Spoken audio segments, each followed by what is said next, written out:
The 2024 U.S. presidential election is finally over, and the American people have made their voices heard. Former President Donald Trump has defeated incumbent Vice President Kamala Harris in a historic landslide victory. In this video, I want to look at the major events of the campaign season, as well as look at the historic moment that this election represents in multiple ways. This video will not be a political commentary on the views of the candidates, but a look at the many twists and turns of a uniquely American election campaign. First, let's look at the highlights of this campaign season. Donald Trump, the 45th President of the United States, was defeated in the 2020 U.S. presidential election by former Vice President Joe Biden. What followed was a tumultuous lame duck period between the election and the end of Trump's term, to put it lightly. Trump leveled accusations of electoral fraud and began legal challenges targeting the legitimacy of the 2020 election. These were unsuccessful, and on January 6, 2021, Trump held a Stop the Steal rally in Washington, D.C., while Congress had gathered at the U.S. Capitol to certify Joe Biden's victory. After concluding his remarks at the rally, Trump's supporters proceeded to the Capitol building, where a riot subsequently began, with hundreds of rioters breaching the Capitol building, forcing Congress and Vice President Mike Pence to flee the building. The riot was quelled by that evening, and Congress subsequently certified Joe Biden's victory. For his role in the riot, Trump was impeached for a second time on January 13th. Ultimately, Trump was acquitted by the Senate in February after his term had expired. Joe Biden was inaugurated on January 20th as the 46th president. While most of you are probably very familiar with January 6th, it's important to bring up because at this point, conventional wisdom in the United States among those on all sides of the political aisle generally believed that Trump's political career was effectively over. His defeat in the 2020 election, followed by his baseless fraud accusations and the subsequent riot at the Capitol, would seem to be too insurmountable for him to overcome if he were to seek the presidency again. Despite this, Trump announced he would be seeking a second non-consecutive term as president in November of 2022, shortly after the midterm elections that year. Trump's successor, Joe Biden, had long indicated that he would seek re-election to a second term as well. This was made official in April 2023 when President Biden formally announced his re-election campaign. Being an incumbent, Biden faced no major opposition in seeking the nomination of the Democratic Party, and the Democratic primaries were largely a formality. For Trump, on the Republican side, he faced numerous challenges in the Republican primary, but remained immensely popular among Republicans and won the Republican primaries handily, setting up a rematch of the 2020 election. Trump would also face many legal troubles, culminating in 34 felony convictions related to hush money payments to porn star Stormy Daniels. This makes Trump the first former president to be convicted of a crime. Trump was also set to face sentencing prior to the election, before this was then delayed until after the election campaign. Due to the unique circumstances and having both candidates being the presumptive nominees so early in the campaign season, both sides agreed to hold a debate on June 27, 2024. This was by far the earliest presidential debate that had ever been held. Most debates are held in late September and throughout October, closer to the election. What followed can only be described as an unmitigated disaster for President Biden. He rambled incoherently at times and appeared to be confused about what he was saying or completely losing his train of thought altogether. Trump's performance wasn't particularly remarkable, but Biden's was so poor that concerns began to be raised about his age and ability to serve a second term as president. Biden was already the oldest serving president in U.S. history, and the poor performance put his age at the forefront of the campaign, becoming the subject of attack by Trump and a subject of concern from within Biden's own party.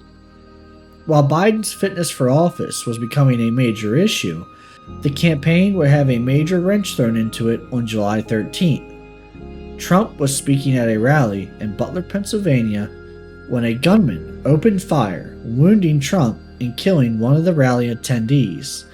2 others were seriously wounded, and the gunman was killed by a Secret Service counter-sniper.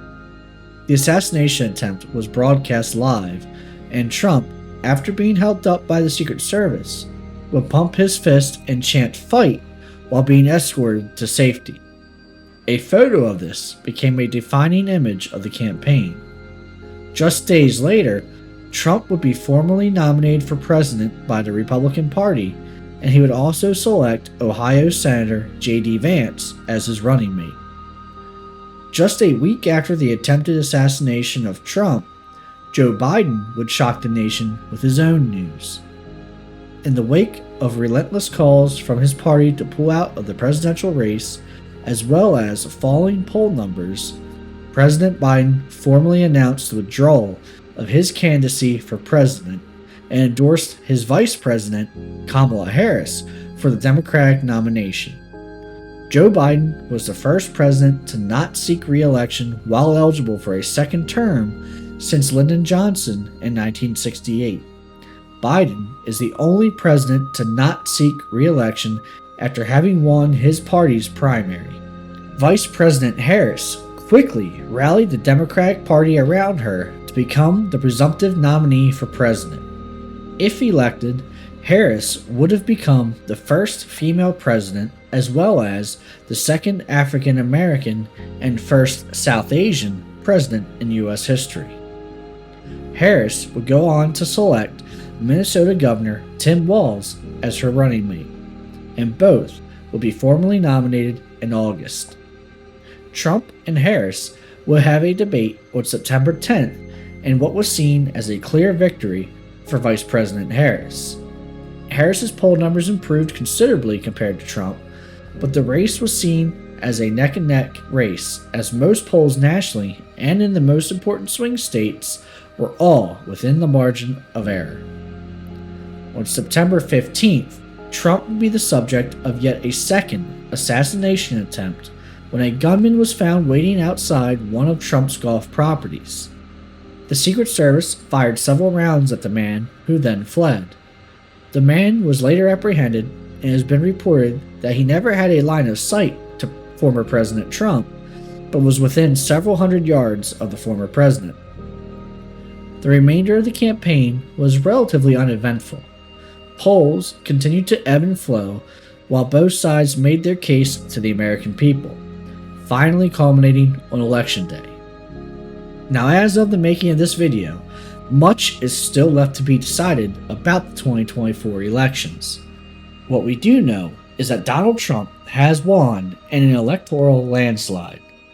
He has won, or is likely going to win, all 7 major battleground states by fairly decent margins, reversing almost all of his losses from 2020 and even adding on to it.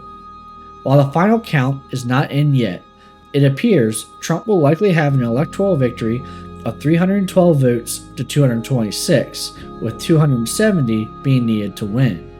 This improves upon his 232 from 2020 and 304 from 2016. As of right now, he is also projected to win the popular vote, which he failed to do when he was defeated in 2020 and even when he won in 2016.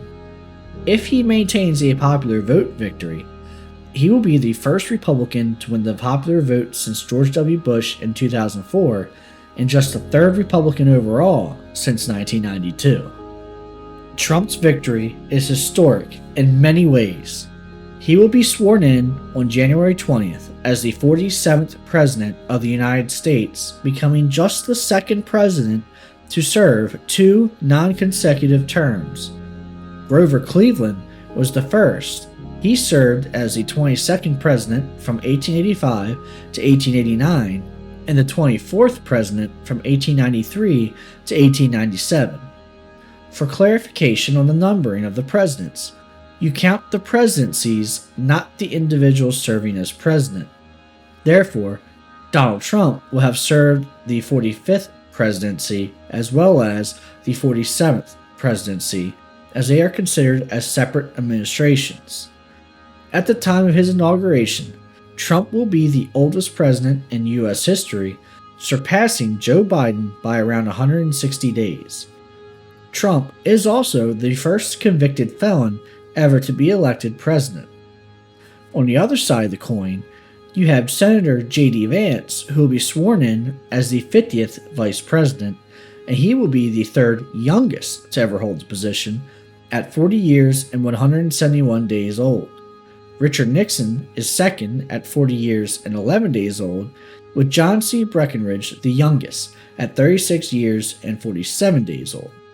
Nixon would of course go on to become the 37th President of the United States, whereas Breckinridge would go on to lose the 1860 election to Abraham Lincoln before going on to serve as a general in the Confederate Army during the Civil War. Vance will also be the first millennial to serve in the executive office as either president or vice president. For Trump, this is the second time he has shocked not just the United States, but the world. In 2016, Hillary Clinton was heavily favored in the election, and Trump went on to pull off the most stunning political upset in U.S. history, surpassing even Harry Truman's shocking victory over Thomas Dewey in 1948. Now, in 2024, Trump has overcome his false claims of electoral fraud in 2020, the January 6th riot, and numerous legal challenges, including felony convictions, to win the 2024 election in a landslide, winning not just the Electoral College, but the popular vote as well, capping off arguably the biggest political comeback in American history. The only comparable comeback in modern American history is Richard Nixon, who lost the presidency to John F. Kennedy in 1960 before returning to win the presidency in 1968. To add to all that, Trump's Republican Party has also secured control of the U.S. House of Representatives and the U.S. Senate, giving him full freedom to pursue his legislative agenda as well as his cabinet and judicial appointments. I do think I speak for all of us when I say, thank God the election season is finally over. Living in a swing state like I do, I am going to be happy to no longer be inundated with political ads and to have my mailbox no longer being stuffed with political solicitations.